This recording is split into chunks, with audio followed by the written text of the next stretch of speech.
Hello friends, welcome back to my YouTube channel study media. कैसे हैं आप सभी? उम्मीद करती हूँ कि आप सभी स्वस्थ होंगे, अच्छे से होंगे। तो आज इस वीडियो में हम करने वाले हैं क्लास 4th की हिंदी की बुक झिलमिल का पाठ 11, जिसका नाम है रहीम के दोहे या दोहा सप्तक। पिछली वीडियो में मैंने आपको पार्ट 10 मोबाइल का बोलबाला करवाया था। अगर आप मेरे चैनल पर नए हैं और अभी तक आपने मेरे चैनल को सब्सक्राइब नहीं किया है तो प्लीज़ मेरे चैनल को सब्सक्राइब कर लें। मैंने अपने चैनल की प्लेलिस्ट बनाई हुई है। आप जिस भी लेसन को देखना चाहते हैं प्लेलिस्ट में जाके देख सकते हैं। तो चलिए पाठ 11 शुरू करते हैं। रहीमन धागा प्रेम का मत तोड़ो चटकाए, टूटे से फिर ना जुड़े, जुड़े गांठ पड़ी जाए। जो गरीब सो हित करे, धनी रहीम वे लोग, कहा सुदामा बापुरो कृष्ण मिताई जोग। रहीमन देख बड़ेन को लघु नदी जो डारी, जहाँ काम आवे सुई, कहाँ करे तलवारी। ऐसी बानी बोलिए मन का आपा खोए, औरन का को शीतल करे आपहु शीतल होए। वे रहीम नर धन्य है पर उपकारी अंग, बंटवारे को लगे ज्यों मेहंदी के रंग। तरुवर फल नहीं खात हैं, सरवर पिह न पान, कही रहीम पर काज हित, संपत्ति संचही सुजान। दोनों रहीमन एक से जब लो बोलत नाही, जान परत है काक पिक ऋतु बसंत ने के मोही। दोहों का सरलार्थ। पहले का सरलार्थ है, रहीम कहता है कि प्रेम के धागे को चटका कर नहीं तोड़ना चाहिए। यह एक बार टूटने से दोबारा नहीं जुड़ता, यदि जुड़ भी जाए तो इसमें गांठ पड़ जाती है। दूसरे में शब्दार्थ है, हित यानी भलाई, बुपारो बापुरो यानी गरीब, मिताई यानी मित्रता, योग यानी संयोग। इसका सरलार्थ है, रहीम कहता है कि जो लोग गरीब की भलाई करते हैं वे लोग धनी हैं, जैसे गरीब सुदामा और कृष्ण की मित्रता का संयोग है।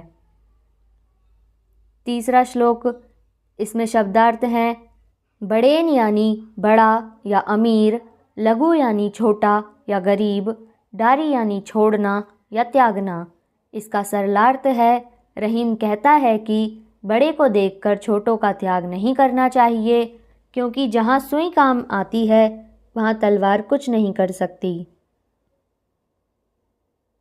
चौथा दोहा, इसमें शब्दार्थ है, बानी यानी वाणी, औरन यानी दूसरों को, शीतल यानी शीतलता, आपू यानी अपने आप।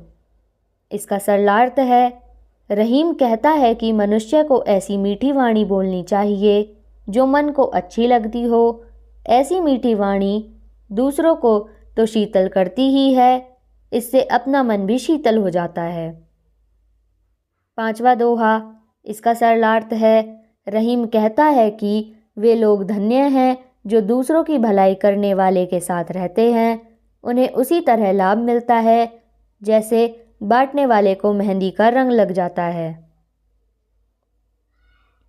छठा दोहा, इसमें शब्दार्थ हैं, तरुवर यानी वृक्ष, सरवर यानी सरोवर, पान पीनी पर काज हित यानी दूसरों की भलाई के लिए, संचित यानी इकट्ठी करना, सुजान यानी सज्जन।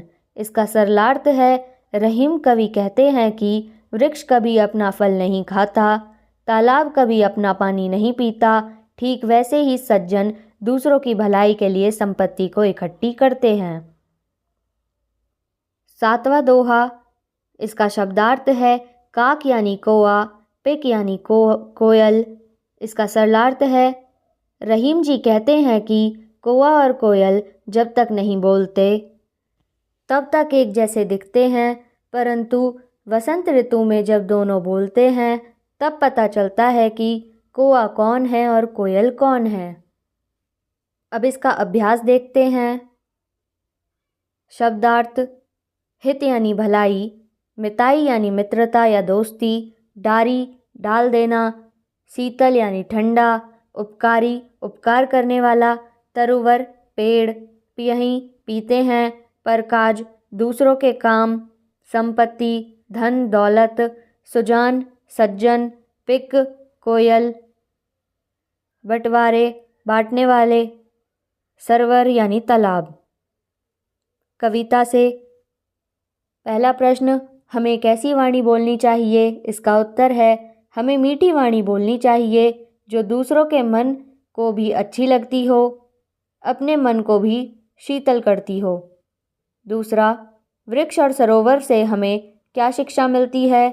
इसका उत्तर है वृक्ष और सरोवर से हमें दूसरों पर उपकार करने की शिक्षा मिलती है।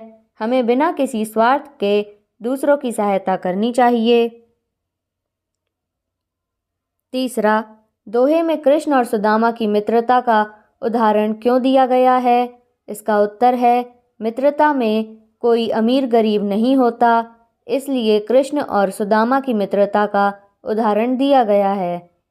चौथा, कोई और कोयल में अंतर कैसे कर सकते हैं? इसका उत्तर है कोई की वाणी कड़वी होती है, कोयल की वाणी मधुर होती है। पांचवा, दोहे की पंक्तियों को पूर्ण करें। कही रहीम पर काज हित, संपत्ति संचही सुजान, बंटवारे को लगे ज्यों मेहंदी के रंग, टूटे से फिर न जुड़े गांठ पड़ी जाए। प्रश्न 3, आपकी बात। पहला प्रश्न, आप ज़रूरतमंदों की सहायता किस प्रकार करते हो? दूसरा, कोयल और कोए में से आप किसको पसंद करते हो और क्यों? तीसरा, आपको कौन सा मौसम पसंद है? 2 कारण बताएं। प्रश्न 3, आपकी बात। पहला, आपको भोजन में कौन कौन से व्यंजन पसंद हैं? इसका उत्तर है हमें भोजन में दाल, रोटी, कड़ी, चावल, राजमा पसंद है। दूसरा, तोको को अपने जापानी होने पर बड़ा गर्व है। क्या आपको भी अपने भारतीय होने पर गर्व है? यदि हाँ तो क्यों? इसका उत्तर है हाँ, हमें भी अपने भारतीय होने पर गर्व है क्योंकि हमारा जन्म भारत में हुआ है, हम इसकी धरती पर पले बड़े हैं। तीसरा, भारत में मनाए जाने वाले पर्वों व त्योहारों में से आपका सबसे प्रिय त्यौहार कौन सा है? उसके बारे में लिखिए। इसका उत्तर है हमारा प्रिय त्यौहार दिवाली है। दिवाली पर हम घर को सजाते हैं, रंगोली बनाते हैं, पटाखे चलाते हैं, मिठाइयाँ बनाते हैं। प्रश्न 4, भाषा की बात। पहला, दिए गए शब्द ठीक नहीं लिखे गए हैं, इन्हें शुद्ध करके लिखें। तो यहाँ पे आपको गलत शब्द दिए गए हैं, जैसे प्रेम, संपत्ति, कृष्ण, आशीर्वाद, उल्टा, धन, प्रवृत्ति, विद्यालय। आप इन्हें यहाँ पे ठीक करके लिख सकते हैं। दूसरा, पढ़ें, समझें और लिखें। सोहन कैरम खेलता है, कविता कैरम खेलती है, राजा लड्डू खाता है।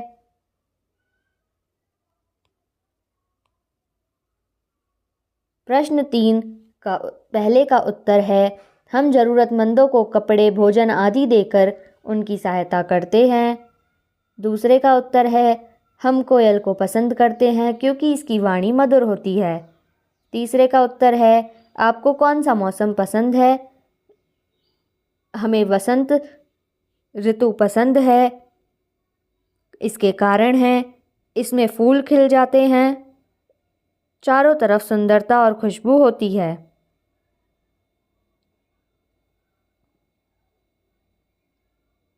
रानी लड्डू खाती है, छात्र पुस्तक पढ़ता है, छात्रा पुस्तक पढ़ती है, भाई गाना गाता है, बहन गाना गाती है।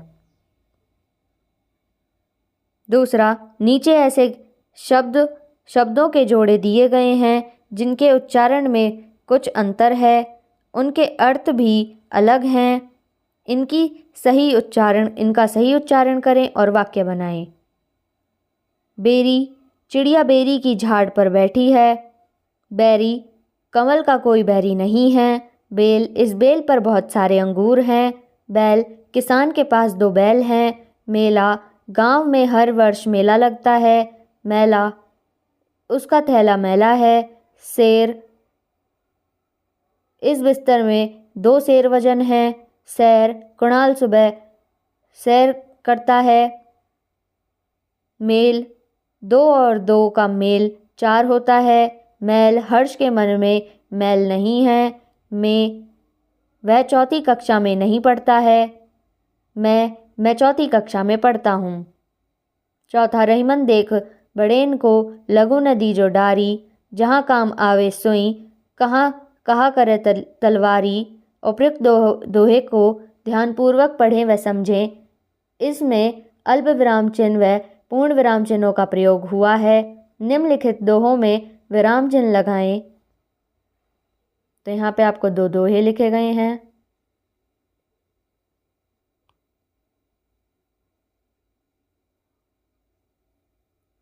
यहाँ पे आप पहला दोहा देख सकते हैं। ऐसी बानी बोलिए मन का आपा खोए, औरन को शीतल करे आपहु शीतल होए। तरोवर फल नहीं खात हैं, सरवर पिह न पान, कही रहीम पर काज हित, संपत्ति संचही सोजान। प्रश्न 1, रहीमन धागा प्रेम का मत तोड़ो चटकाए, जो कि रहीम जी की प्रसिद्ध पंक्तियों में से ली गई है। इनमें चटकाए शब्द का अर्थ निम्न में से क्या है? इसका उत्तर है गे यानी झटका देना। प्रश्न 2, रहीम जी ने किस धागे को दोहे में नाम लिया है? वो धागा किस रूप में बना हुआ है? इसका उत्तर है कै यानी प्रेम के रूप में। प्रश्न 3, धागा एक बार टूट जाता है तो दोबारा की कैसी जोड़ी जाता है? इसका उत्तर है गे गांठ लगाकर। प्रश्न 4, टूटे से फिर ना जुड़े, जुड़े गांठ पड़ी जाए में रहीम जी क्या कहना चाहते हैं कि हमारे पारस्परिक संबंध बने हुए हैं, हमें भावनात्मक रूप से एक दूसरे से जुड़े रहना चाहिए, अन्यथा एक बार संबंध टूट जाता है तो फिर उसमें आत्मीयता नहीं रहती है। रहीम जी ने इसे समझाने के लिए धागे का उदाहरण दिया है, जिसमें गांठ का उदाहरण क्या बताता है? इसका उत्तर है खे यानी धागे में गांठ लगने से वह सुई के पार नहीं जा सकता है। प्रश्न 5, एक धनी को वो लोग होते हैं जिनके पास धन वैभव होता है। एक धनी रहीम जी ने पाठ में बताया है। रहीम जी ने धनी किसको कहा है? इसका उत्तर है गे यानी जो गरीब की भलाई के कार्य करे। प्रश्न 6, कृष्ण और सुदामा जी को किसकी उपमा दी गई है? इसका उत्तर है खे यानी कि घनिष्ठ मित्रता की। प्रश्न 7, कहा सुदामा बापुरो कृष्ण मिताई जोग, पंक्ति में मिताई शब्द का क्या अर्थ बताया गया है? इसका उत्तर है खे यानी मित्रता। प्रश्न 8, रहीम जी ने दोहा सप्ताह में लिखा है, जहाँ काम आवे सुई, कहा करे तलवारी। इसमें रहीम जी क्या बताना चाहते हैं? इसका उत्तर है गे यानी सुई का काम तलवार और तलवार का काम सुई नहीं, पागल खे है। इसका उत्तर है खे, सुई का काम तलवार और तलवार का काम सुई नहीं करती है। प्रश्न 9, रहीम देख बड़ेन को लघु नदी जो डारी में डारी शब्द का अर्थ निम्न में से क्या होगा? इसका उत्तर है गे यानी छोड़ना।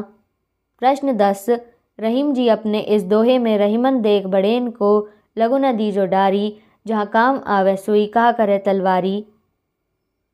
इसमें इसका उत्तर है गे यानी हर वस्तु का अपना महत्व होता है।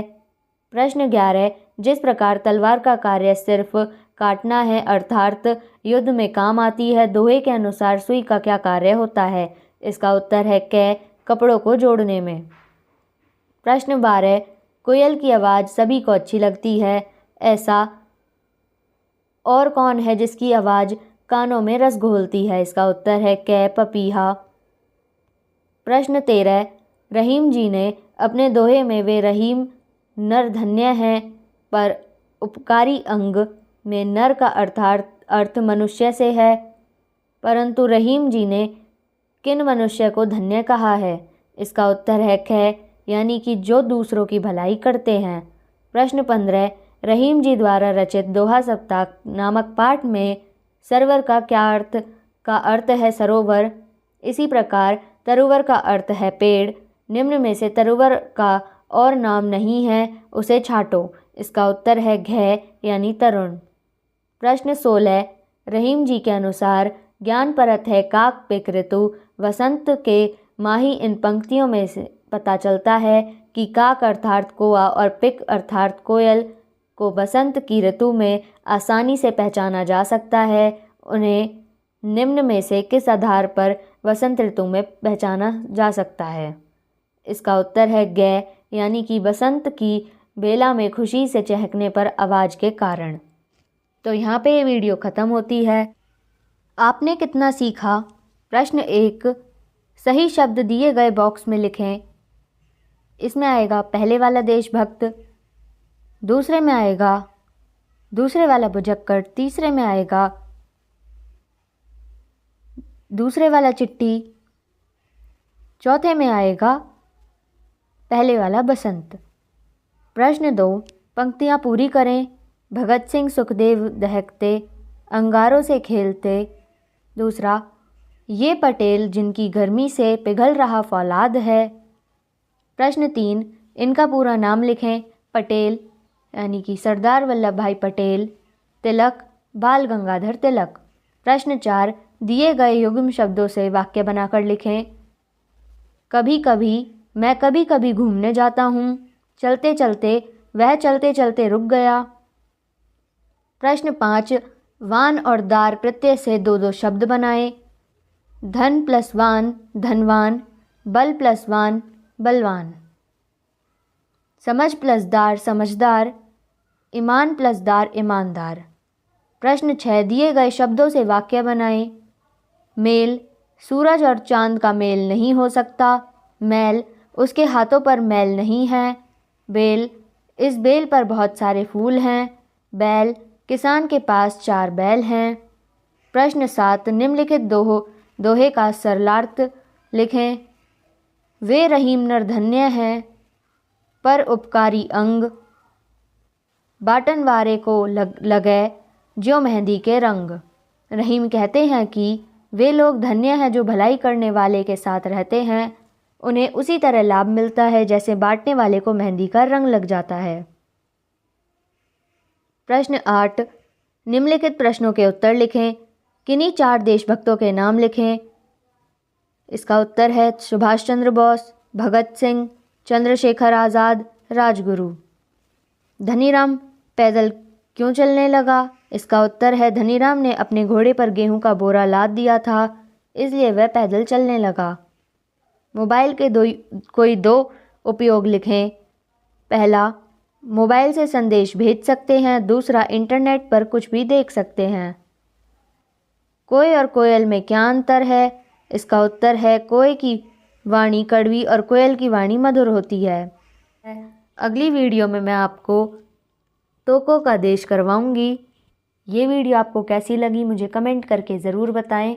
वीडियो को लाइक करें, शेयर करें और चैनल को सब्सक्राइब करना ना भूलें। Thank you.